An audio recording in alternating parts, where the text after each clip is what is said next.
profit from this, from what you are doing here. And now I'm start to say thank you for your inputs about ethic and hospital pedagogic. And now I give the word for you. And at the end, we can do a small discussion. Okay? Yes, I'll just very quickly start up my presentation. 1 second.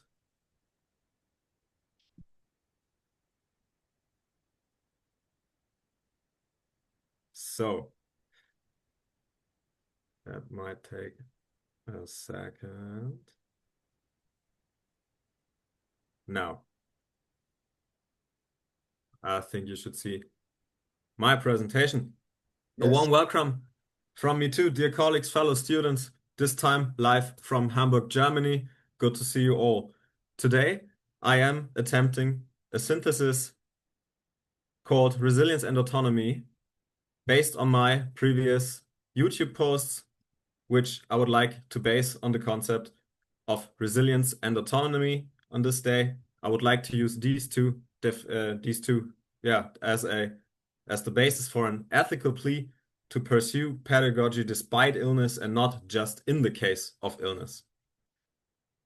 Today's agenda will lead me through an introduction, the definitions of autonomy and resilience, which will lead into principles of bioethics and a concretization in case of transdisciplinary hospital education work, a conclusion, my literature and references, and then I'd like to discuss all of the above and even more with you all.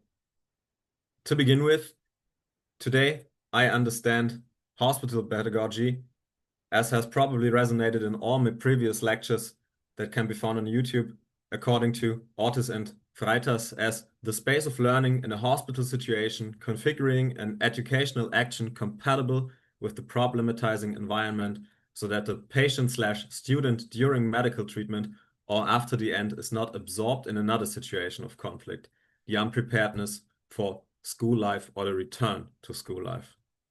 The diachronicity addressed here, which aims to avoid a lack of readiness for everyday school life, automatically addresses ethical issues if one takes Trutz Rentorf, German ethicist's definition of ethics as a theory of human conduct that aims at the good life as a basis. In addition, it can be said that the need for such reflection is constantly increasing, as is the teaching of ethical skills and the commitment to the necessary conditions for shaping life together, according to Rainer and Sabine Anselm from 2021. Hospital pedagogy is to be understood in a very basic way as a form of shared life design, because pedagogy only exists in relationships from one to another. Swiss ethicist Ruven Ports and his colleagues also put this in a nutshell with regard to ethics, because moral agents are not independent, not asocial, not timeless, and not space-free individuals. Rather, they are the opposite. All actors in ethically debatable situations can be understood as so-called moral agents. Today, however, we are rather meta-ethically sound, which is why I would like to preface my following explanations with definitions of the terms we are focusing on today: autonomy and resilience. First, autonomy. Autonomy is something which different entities can have. Science can be autonomous in a country, art can be autonomous, persons can be autonomous, but autonomy also comes from the outside. We have to be granted our autonomy by others. You are only fully autonomous if your environment perceives you as autonomous. And trust is an admitted surrender of self-determination or autonomy. Basic conditions of autonomy, so to speak, are freedom and the capacity to act based on intentionality, understanding of an environment, of a situation, and the freedom of control. For example, the most common form of autonomy in medical context would be informed consent, which is a basis of modern medical work. It's the consent to measures. You are told what will be done with you, to your body, to your psyche, and you are free to consent or to say no to such medical treatments. Autonomy was in this way intended to protect the physical and psychological integrity of a person, strengthen their overall independence in relation to medicine, and to put a stop to medical paternalism, on which I will focus later for a bit. Autonomy initially found its way into medical ethics as with the informed consent, which I told you a few seconds ago. In short, two general conditions are essential for autonomy. It's freedom and, as I said, the capacity to act, also called the agency. That would be the ability to act intentionally.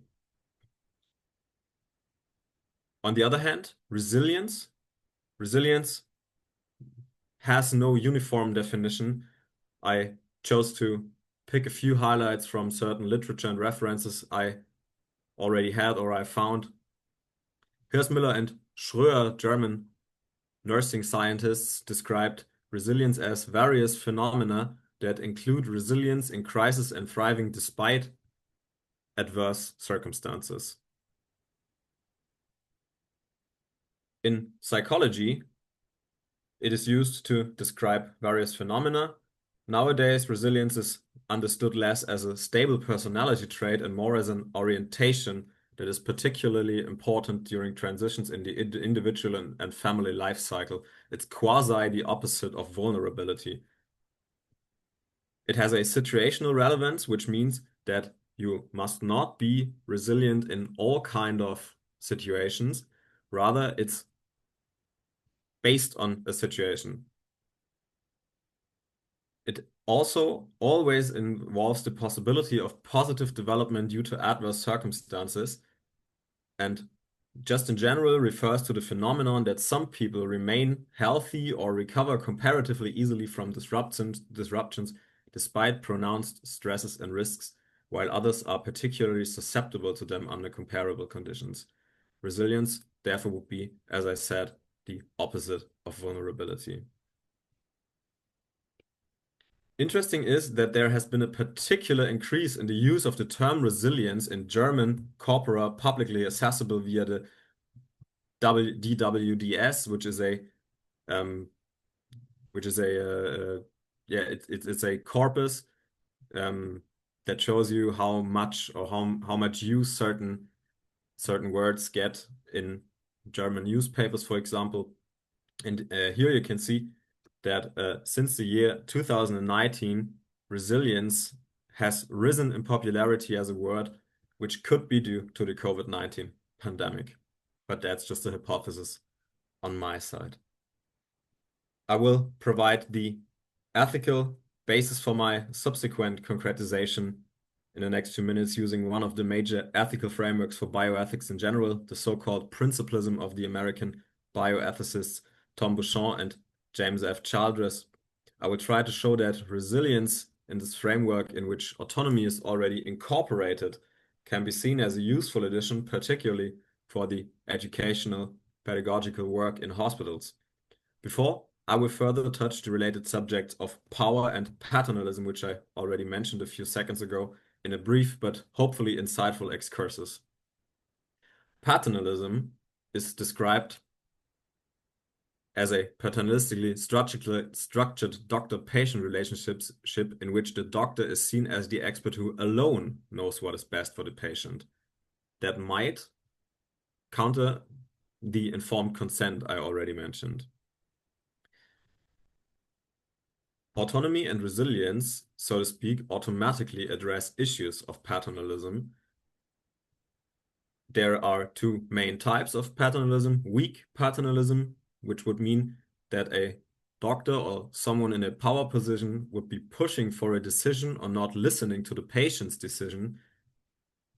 A strong paternalism, on the other hand, would be that a person in position of power completely ignores the decision of a patient.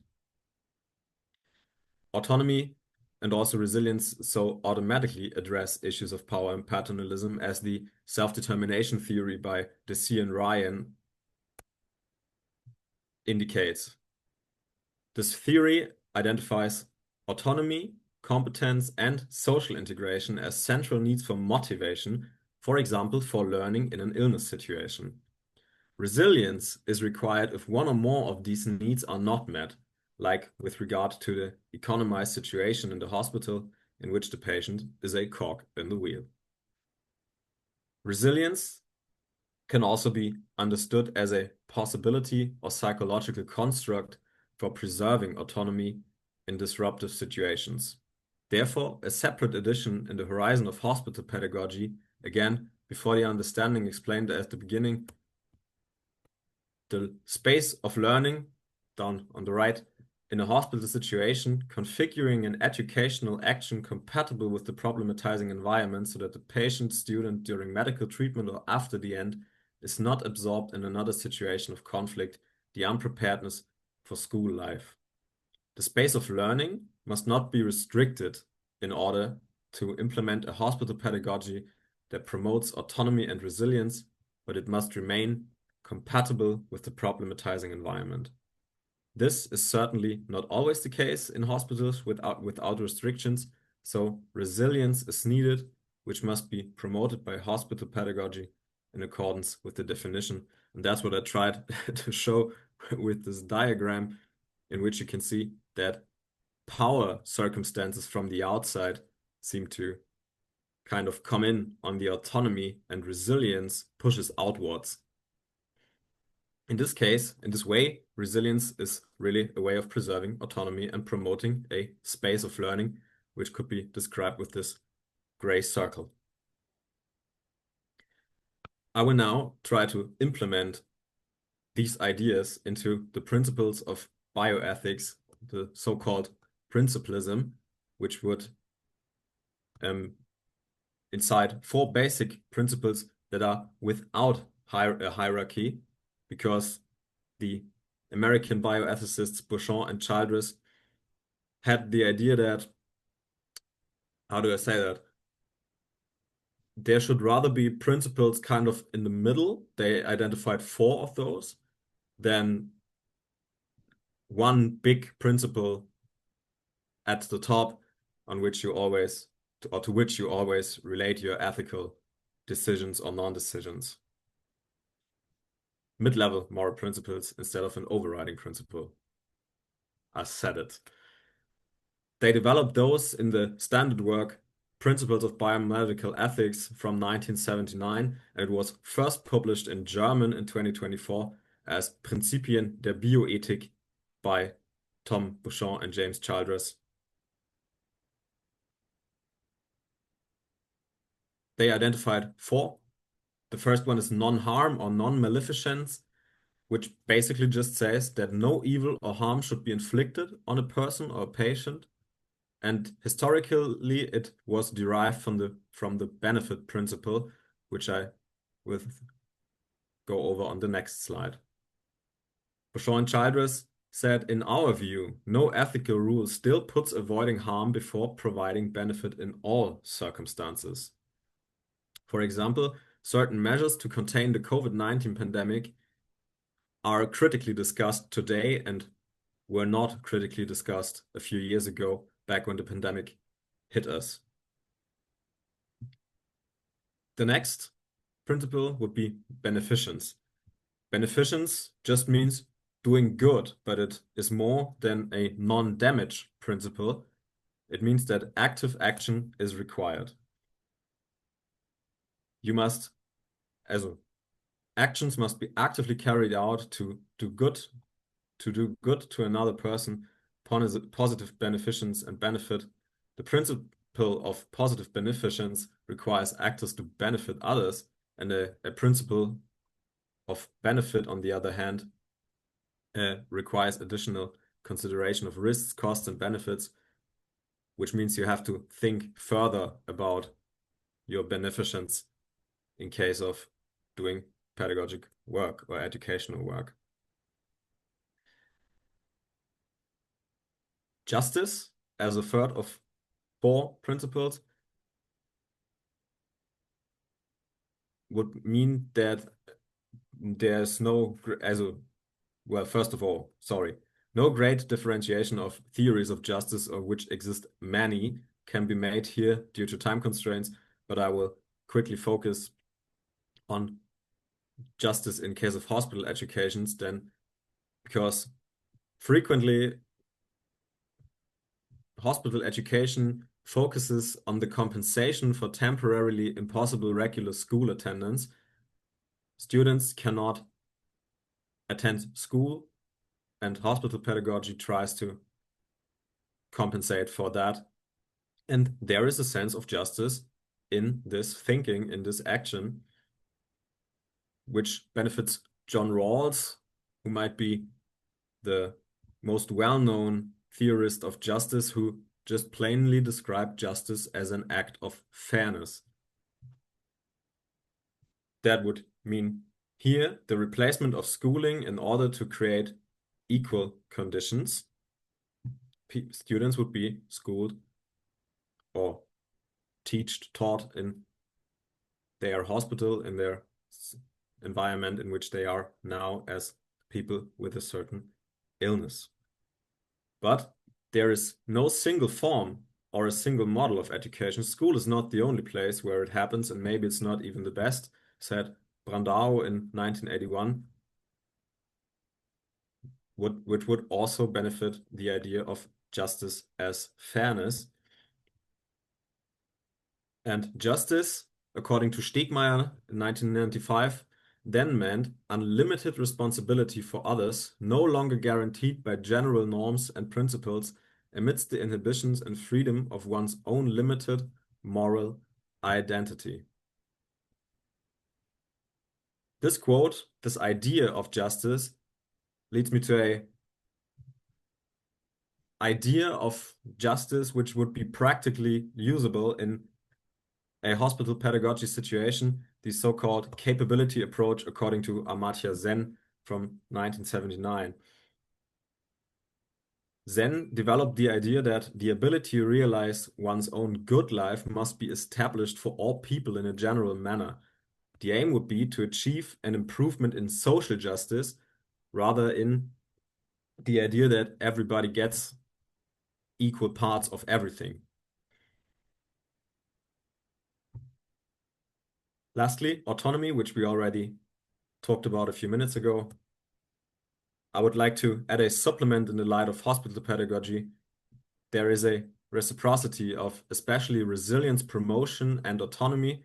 See my next ideas. I am of the opinion that promoting resilience can be effective as a supplement to the principlism which Beauchamp and Childress developed in 1979, because non-maleficence basically remains unrestricted as a principle if we add the promotion of resilience to their grid of 4 principles, as well as beneficence, which remains also unrestricted as a principle. Justice, on the other hand, I would say promoting resilience can have a positive effect on the justice of decisions in the light of Sen's capability approach. And lastly, autonomy. I would say resilience can improve autonomy. In the spirit of the Beutelsbach consensus, which I talked about, I think 2 weeks ago in my YouTube lecture, in the spirit of the Beutelsbach consensus and the need for autonomy, it is important, I think, to concretize how fair and democratic decision-making can work, precisely because the principlism can be said to lack practicality. It's rather a theoretical work. Our concretization for today therefore relates to a joint pedagogical and ethical work, and sometimes probably also decision-making. Before I continue with my concretization, I would like to preface these remarks with Sabine Anselm's value educational and didactic considerations on the phenomenon of speaking. Sabine Anselm, in the year 2023, said, if you want to have a say, you have to be able to speak, which means in her case that the person or people in school or in a democratic society, in nearly every societal, in nearly every societal situation, a person must be able to speak in an audible or clearly perceptible manner and have linguistic knowledge and be able to apply this knowledge, i.e., you have to know how to argue and how and where the arguments are best placed so that they have a chance of being heard. All of these skills are fundamental prerequisites for social participation, especially in a democracy. Second, to be able to speak is to be understood in the sense of having something to say, i.e., both the full verb and the modal verb are reinterpreted as a conversational implicature, which is a linguistic term. Anyone who wants to have a say should have a say and should have something to say. You should be able to make a substantive contribution and you should have previously formed an own opinion or position. And third, on a kind of meta frame, language has communicative, cognitive, and social functions. Language is not only used for communication, it also influences what we can think and imagine, and therefore also how we experience the world and ourselves in it, and how we relate to other people.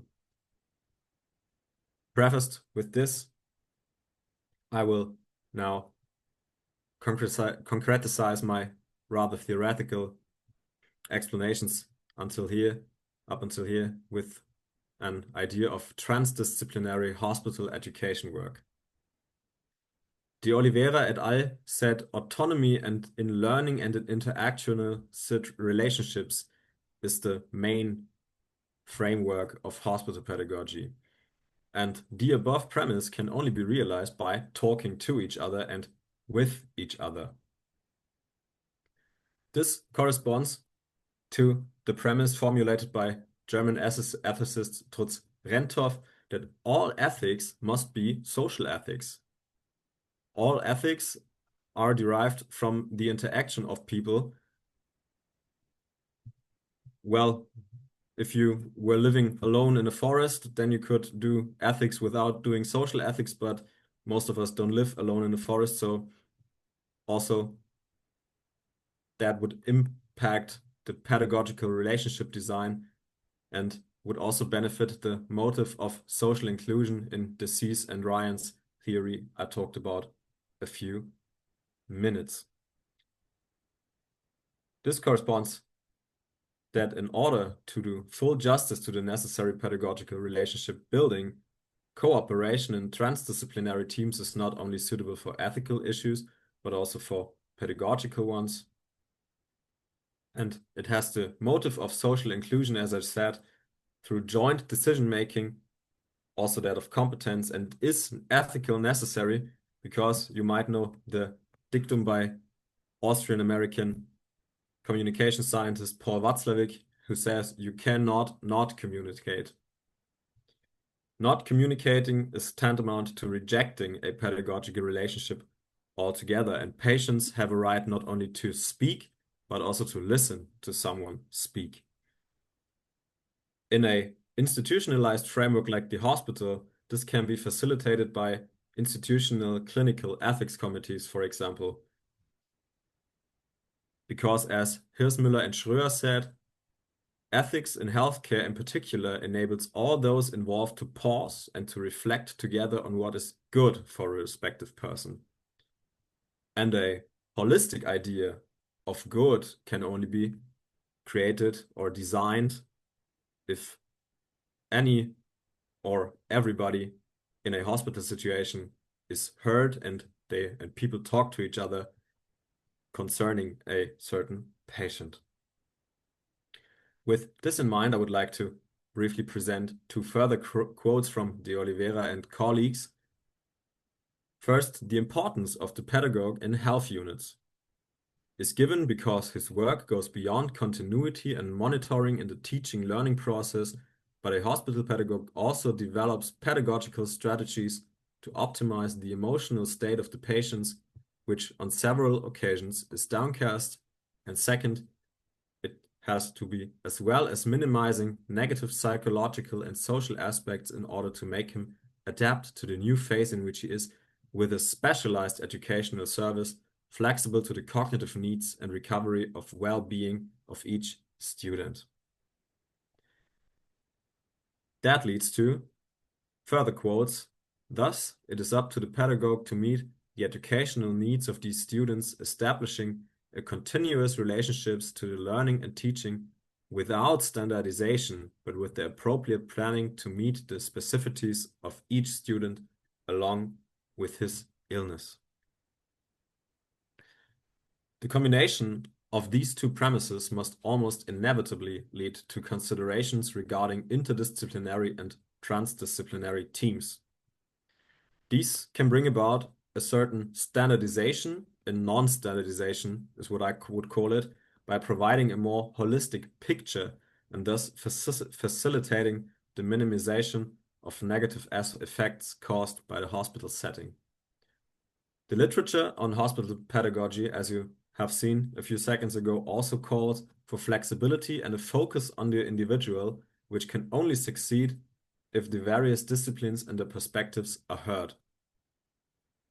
Sensitivity of perception in recognizing and valuing the different social aspects, cultural, cognitive aspects that are part of the individual in its entirety need to be thematized. The interaction composed by the elements mentioned above, in addition to the communicational, allows pedagogical practice in the hospital environment to become humanized and driving and overcoming.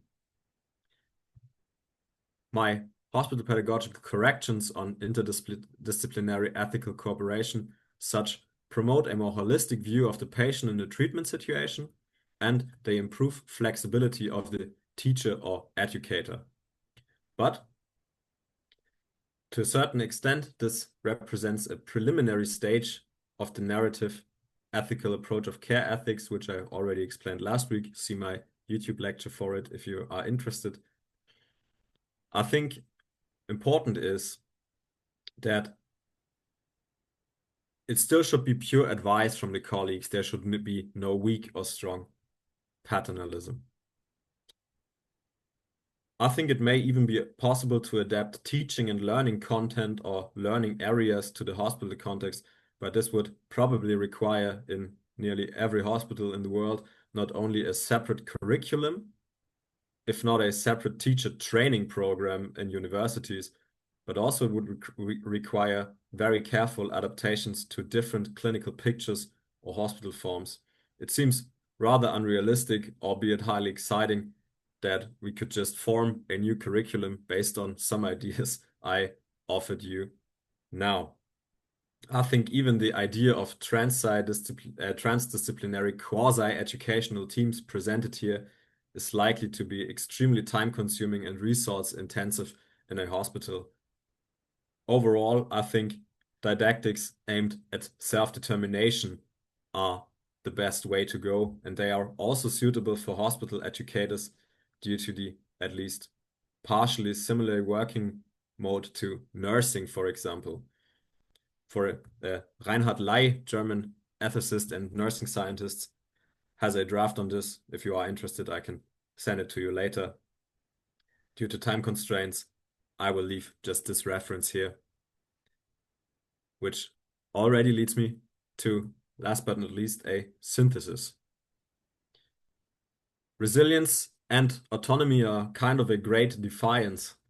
They are in line with my comments on value education in hospital pedagogy on YouTube from 3 weeks ago. They are understood as values in the sense of values as goals of action, which must be conveyed in the sense of value education. They are not only communicated, but they are educated onto students, i.e. patients, in via hospital pedagogy interventions. I am of the opinion that education promotes autonomy like no other measure.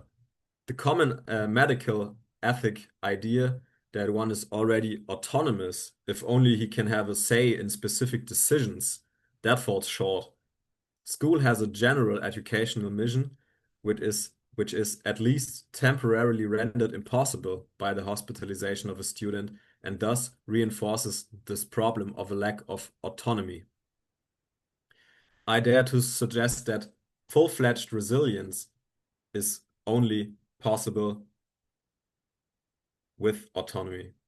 and as a complement to autonomy, but also to the 4 other principles of bioethics, in particular the beneficence, the promotion of resilience can be understood as a ethical necessary for an ethical hospital education, because concern for the well-being of patients and not merely the avoidance of harm represents the core of all medical goals, justifications. There's a mistake in the quote here. Preventive medicine, public health, and medical research are also guided by the value of the common good, say Beauchamp and Childress in 2024. However, promoting resilience cannot be shifted to the individual or passed on to the individual, to the patient. It is also a responsibility, as Beauchamp and Childress said, of the common good. The common good must therefore also promote hospital pedagogy so that it can fulfill. This is where the care perspective I mentioned last week on YouTube comes into play again, which Ulrich Körtner, an Austrian ethicist, characterized as helping people to help themselves. In Germany, it is actually a law. In short, resilience is ethically imperative because it is oriented towards the future if we understand good living to mean continuing or being able to continue to lead our lives. The concluding statement, which I will present to you now by Rodriguez and Demura, also leads me back to my call for interdisciplinary work. It is necessary that the educational moments promoted by the hospital pedagogue make it possible to alleviate the pain, boredom, and fears typical of the condition of hospitalization. After all, these efforts are certainly only the beginning for a holistic hospital pedagogy that aims to promote autonomy and resilience.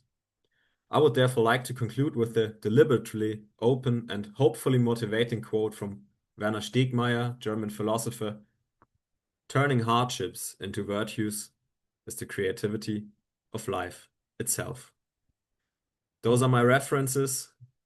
I let them be German because they mostly are German. Thank you very much for your attention. I'm looking forward to the discussion now. Thanks, Christoph, for your input. And if someone don't want to speak English and want to speak another language, I can translate. But I really like to know if you have something to ask. I did some notes, Christoph. I don't go read everything now with the group. Maybe you can meet later. But my first question to you, it's in one video you say that the plague ethic, so the ethic of care, is something new in Germany. And today you just show a book from 1979 that now is translated in 1924 in German. Why we are so far away with the thematic ethic in the hospital? Well, James Beauchamp and James Childress and Tom Beauchamp, that's what they're called, wrote their book on the principles of bioethics in 1979. That is correct. They aimed to write a book or write an ethical thesis for bioethics in general. They are often used in medical ethics and in health ethics in general, and also in biological ethics, if you want to call it that.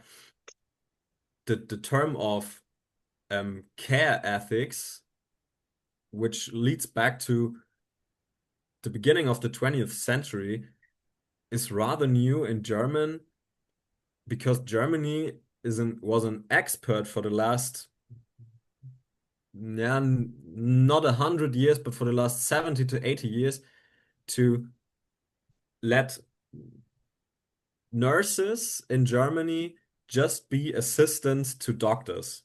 Mm-hmm. And it is well, it is rather enticing, and it is also why I care about the topic of nursing ethics so much.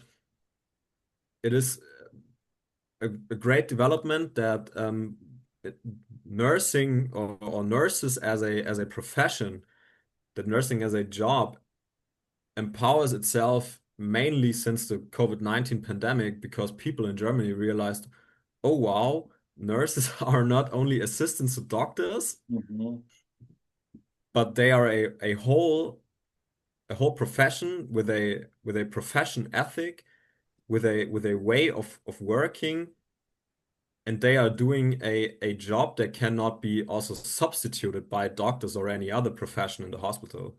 And that is why for the last, I think I would say 5 years since the beginning of the pandemic, nursing ethics has empowered itself very, very much. And that is, for me, as someone who cares about this topic and as someone who does research in it, it is great to see.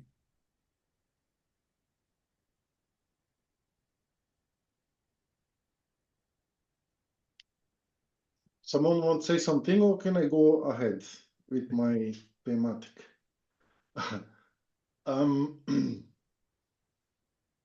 Last year, you are not in your section, Christoph, but we have many people from Guatemala, a group of students from social work. And in one of the conference, you are talking about children with cancer. Yeah. And then the professor stopped, also in the discussion, he said, you are talking about children with cancer like they get their health later. Say, yes, here in Germany or in Europe, you have a statistic about 80% the cure for cancer. Yeah. And he said, here in Guatemala, it's not like this. Or reality, it's really different because they have just one in the main city, Guatemala City.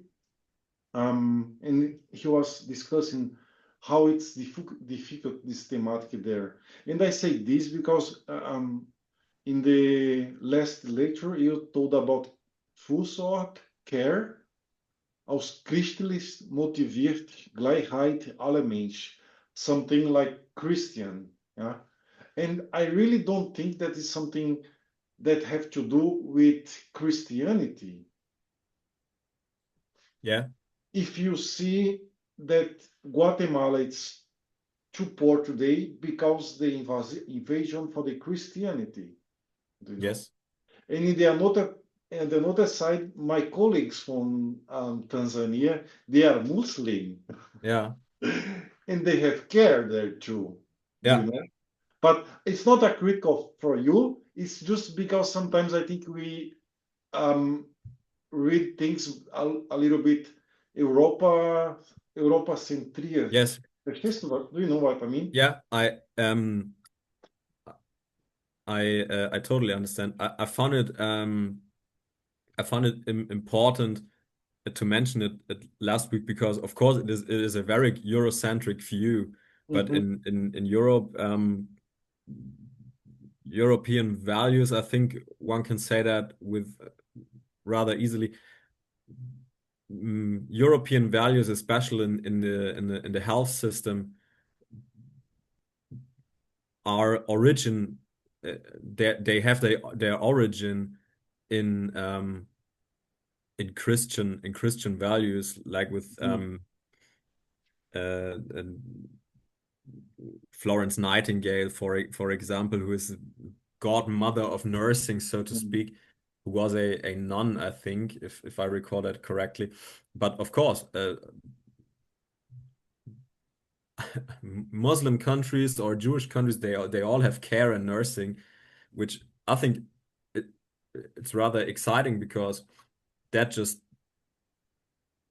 says, or that just shows that nursing or the ability to care in a philosophical and in a human bodily sense is something like a universal language that can be put onto or can be used, if used correctly, in nearly every societal situation. And that's also why I found it important to tell people in one of my lectures about this rather abstract looking thing that is called care ethics, because you can just, as Ruven Port's a Swiss ethicist, I mentioned him before, Ruven Port just shows in one of his papers that you can use the abstract seeming thing of care ethics as glasses, he put it, but you can also just use it as a very, very mighty tool to see the patient, to see the student in his personal individual circumstances. Now I'm far away from Christianity and all, but you see, it just shows that we can that caring, and in this case also pedagogy, is a universal language, maybe with different dialects, but it is a universal language. Yeah, this is now I agree with you. And just another point from today, when you talk about sense of justice, I have a sentence from my colleagues from Portugal. They are here, and one day you are talking about hierarquia de saberes. In English, that is the hierarchy of knowledge. Yeah.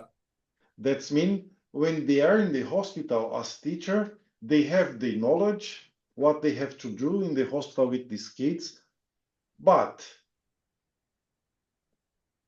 the power have the doctors. Yeah? Mm-hmm.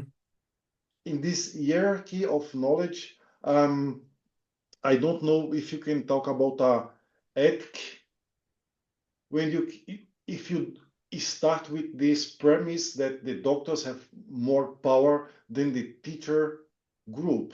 Do you know what I mean? And Yes. in this sense, I don't know that if you have too much, I don't know if the word it's not justice, but we don't have this Augenhöhe.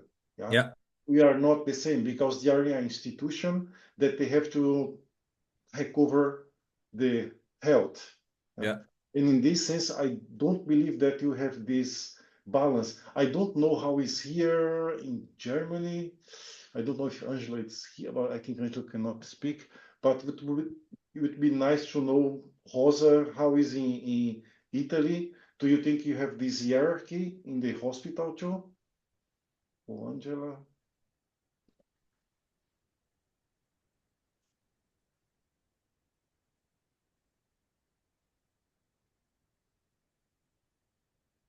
Do you know how it works here about this thematic, Christoph, when you are doing your research? Well, I think that depends on the metaphorical ivory tower. I think that's also why I told you about it today. Paternalism, I think, is a real thing, and I think it's also it's a problem. Speaking as a nursing ethicist, I would say that it might be the biggest problem nursing ethics can address, or medical ethics can address these days. And that's also why I think I put it in one of my slides as the last checkpoint, that in a if we would, and I would say it's kind of a uh, it's a utopia that we would have a transdisciplinary pedagogical team with nurses and doctors and pedagogues and ethicists in it. That would be an utopia, and I also think that that's what I put on my last on the slide,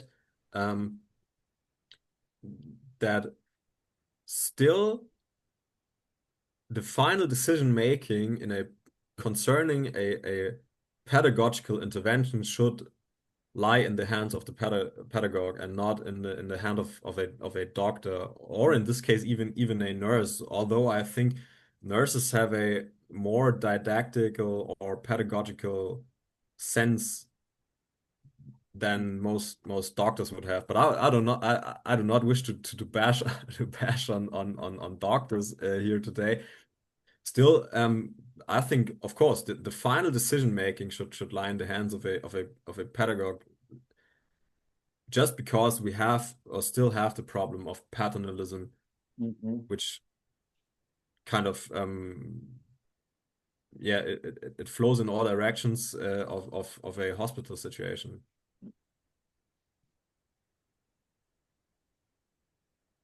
Alessandra, please go ahead.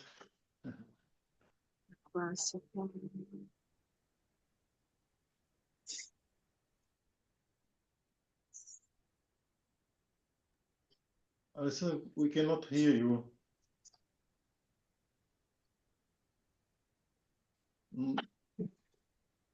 A gente não te escuta.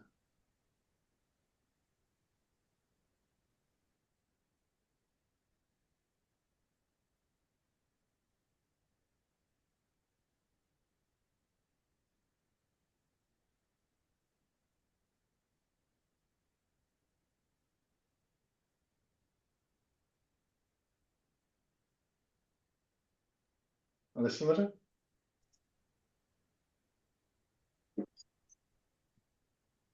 You hear me now? Yeah. Yes. Oh, okay. Because I had to use the cell phone also. Christoph, thank you for the lecture. It was very inspiring. I would like to think about how to really apply this concept. So I'm going to suggest a kind of hypothetical situation. Let's suppose we have at a hospital unity a teenager, a youngster, and he's going through a very painful disease.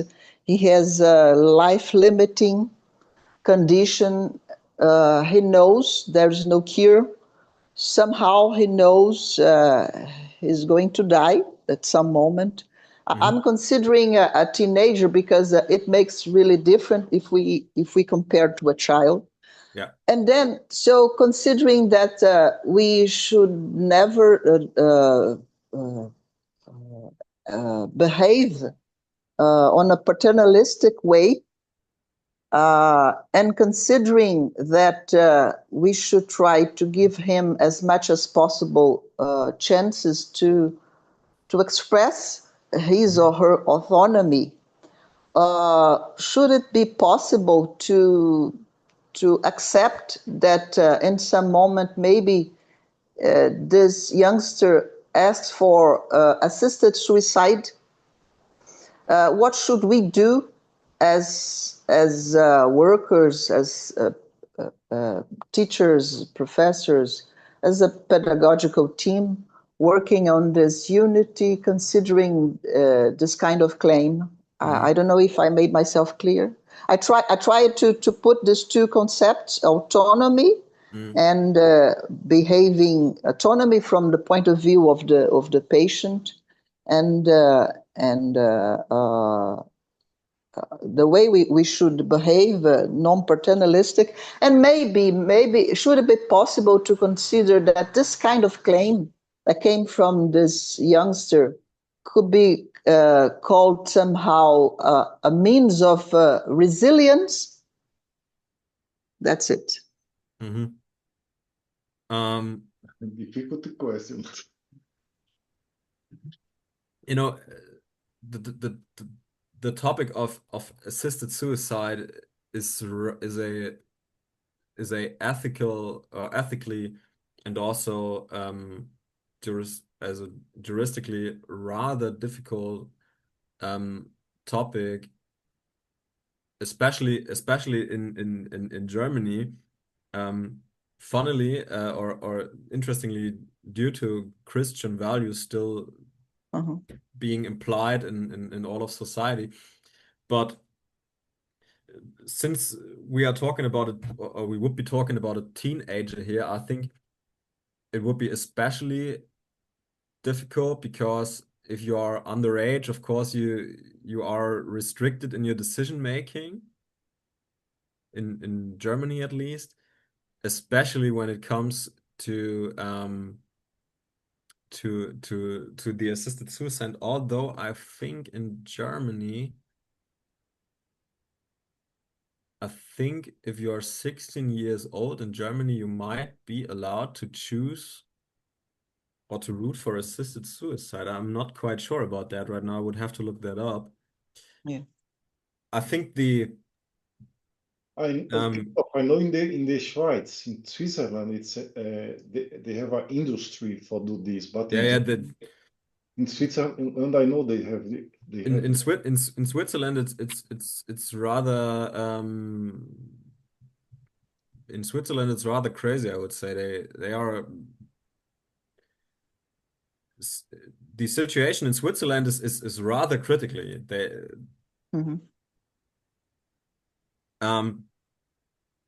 I think in the case you described, Alessandra, I think giving autonomy in decision making should be one goal, but I think maybe like the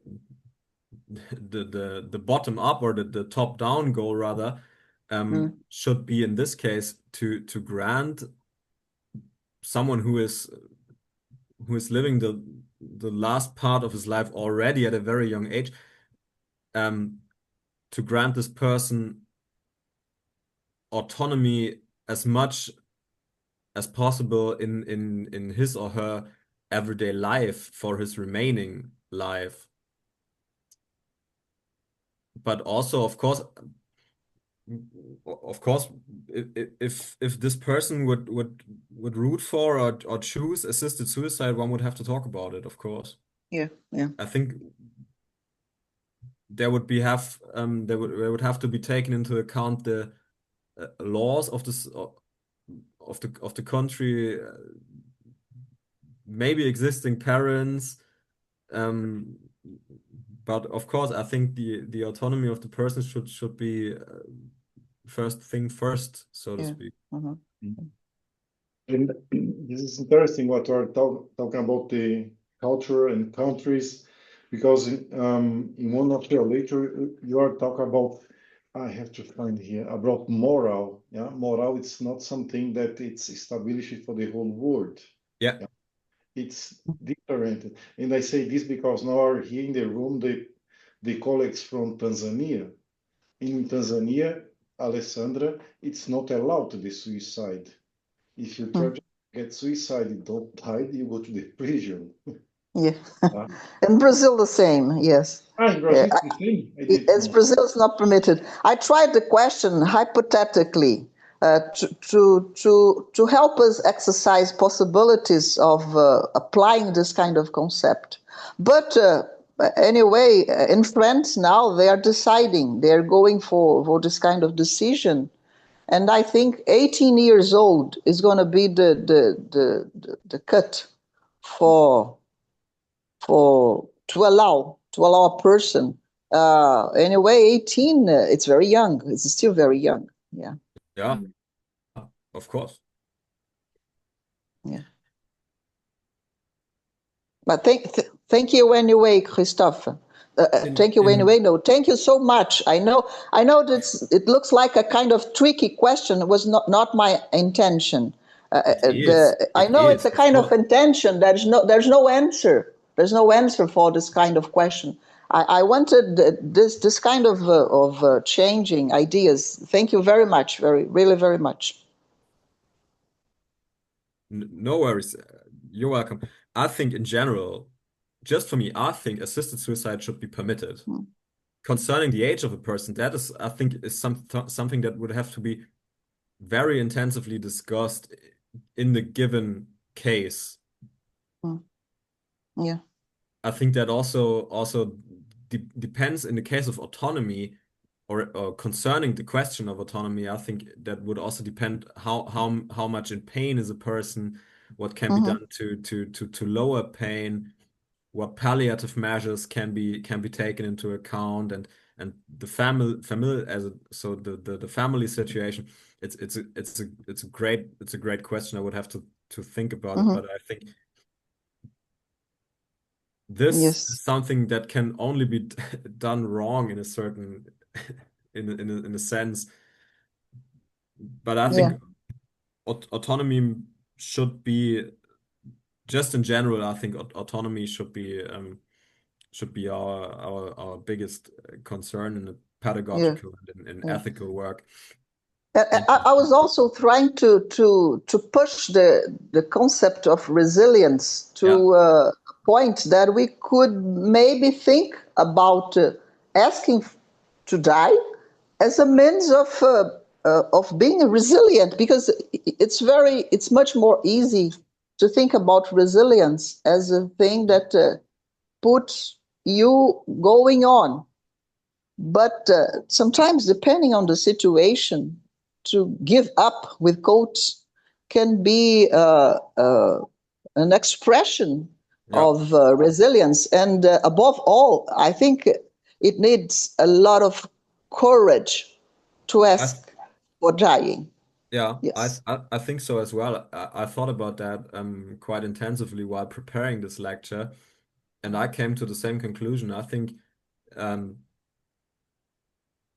actively deciding and taking measures, saying I want to die, is not that would not be a weakness. Yes, yeah, I agree with you. That would be like the most drastic but also strongest form of resilience you could choose for yourself. Yeah, I agree with you 100%. Given of course that you decide for it on your own and you are not pressured or paternalized again. Okay. Yes. Of course, I think that would be the strongest form of resilience one could choose, saying I choose to end this. Yes, I agree. I just have to add that in the small group here that, Christoph, you have many experience in this research. Alessandro worked in hospital. But if you ask one student from the pedagogical faculty, no one's it's ready to this thematic. The death of a student or child or adolescent. You are talking here like let's say like let's experts, but this is a thematic, Christoph, that it's not everyone that are aware from the difficulty to treat this thematic death with children and adolescents. And I don't think this is a thema that we in the Faculty of Pedagogy that we speak about it. Yeah. Do you know what I mean? Yeah. I studied theology as well, and the topic of assisted suicide is a hotly or highly debated one in theologies, especially in Germany, and they are yet to come to a final conclusion concerning this topic. I can understand in a sense that they are afraid of it, but I also think it is something like it is a topic that must be addressed. If you see ethic as the theory of good living, you should also take into account good dying and in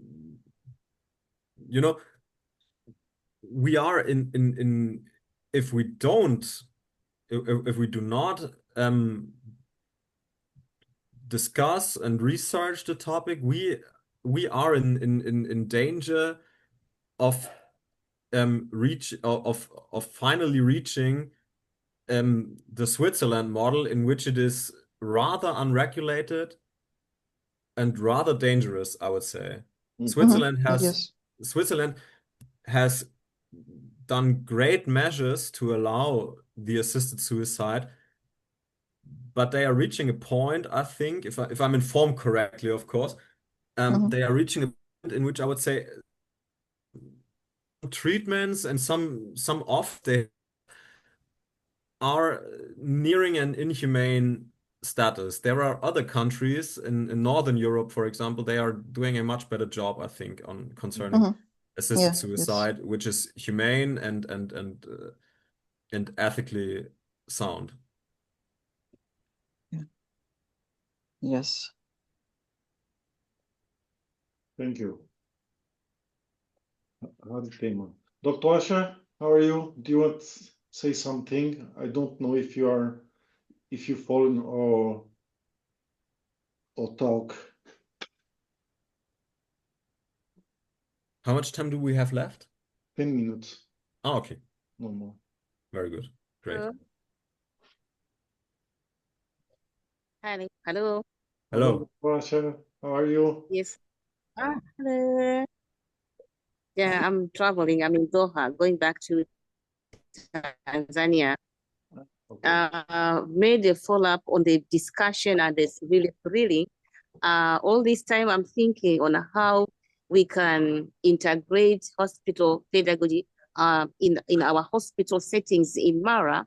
The idea that is seemingly still new to be digested by the doctors, probably by starting with the children, let's say between 5 and 7 or 5 and 8 years old, finding the textbooks that can suit their understanding. And when they're in hospital, finding people or the students from the Open University who can read them stories while they are admitted. I'm trying to figure out from what the last speakers just said, how this can have the impact, how the doctors will understand this, and how we can convene a meeting to discuss this with the doctors and elaborate the importance on how to include patients who are sick, who are in hospital, who are admitted, who probably may have no time to read at that time or to listen to a news story, just looking at the walls of the hospital. I mean, this is something that really I'm trying to figure out in my country and in Mara region. So this is what I can say. Thank you. Okay, Dr. Asher, but be sure that we are here to support you, not just me or my university. We have many people here that we start one day, and I think one of our objectives from the lecture series is to give support to start something in the hospitals in Mara region. Because Christoph, in one of your lectures, you are talking about care and Chancengleichheit and Gerechtigkeit. I'll say this in English. Gerechtigkeit, Chancengleichheit. Justice. Justice. Justice. Yeah. And this is something that we say in your faculty too. Yeah.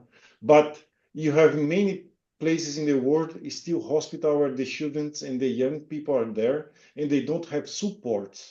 Yeah. Yes. And one of the objectives of our meetings is just to build a community, to support new projects in hospital pedagogic in another countries too. I think it's important to say this. Okay, Dr. Asher, thank you for your contribution. Yeah, thank you. Yeah.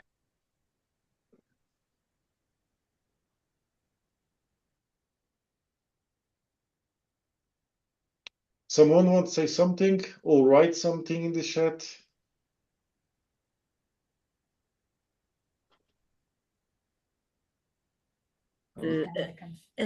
Peço desculpa, André. Por favor. Nós só queríamos deixar aqui um agradecimento realmente por estas palestras que são muito enriquecedoras e partilharmos este conhecimento é realmente muito importante. Portanto, muitíssimo obrigada, gostamos imenso. Quando falou da educação holística, que é o caminho, é efetivamente o caminho, mas nós ainda temos muito caminho para percorrer. Eu estou a falar pela experiência aqui em Portugal, precisamente por aquilo que o André falou, dos saberes, não é? Dos saberes e poderes no hospital. Pronto, os saberes hierarquizam, há esta hierarquização dos saberes, que realmente os médicos e da enfermagem são centrais, e todos os outros saberes são periféricos, mesmo a nutrição, a psicologia, tudo é periférico. De qualquer forma, é muito bom percebermos que temos um caminho pela frente e que temos que fazer esse caminho para conseguirmos realmente esta educação holística, não é? Nos apoiar, né? E vermos que realmente a criança tem que ter todas estas componentes para ultrapassar estas fases com que se confronta. Queríamos era deixar uma palavra de agradecimento. Obrigado a vocês por estarem também aqui. Philomena just was say thank you for all the conference, for the meetings, for the connection, because I think, Christoph, you are all in the same direction. You are looking for all place in a hospital to do our job and to understand how work this hierarchy and don't lost, let's say like this feeling how important is the work in the hospital, how important is our work for these kids. Thank you, Mania. So, Christoph, thank you very much, Danke, for your inputs about ethic in hospital pedagogic. Thanks for the platform. I loved talking to you all. Thank you very much. Andre and me will continue our work together concerning hospital pedagogy. I think we are planning a lecture series or a some kind of class for the next semester. Yeah, that's it. And for everyone, thank you very much. Next week we have another important point. It's about hospital pedagogy in New Zealand. I saw already the lectures. It's a little bit a shock when you see, Christoph, the numbers of children and young people in the school with mental health problems. Yeah? And next week you go get a video in the YouTube and you can see there. And my colleague Richard, he'll be 25 July together with us to discuss the class job. Okay? Bye-bye. Thank you. Thank you very much. Bye-bye. Bye-bye. Bye-bye. Bye-bye.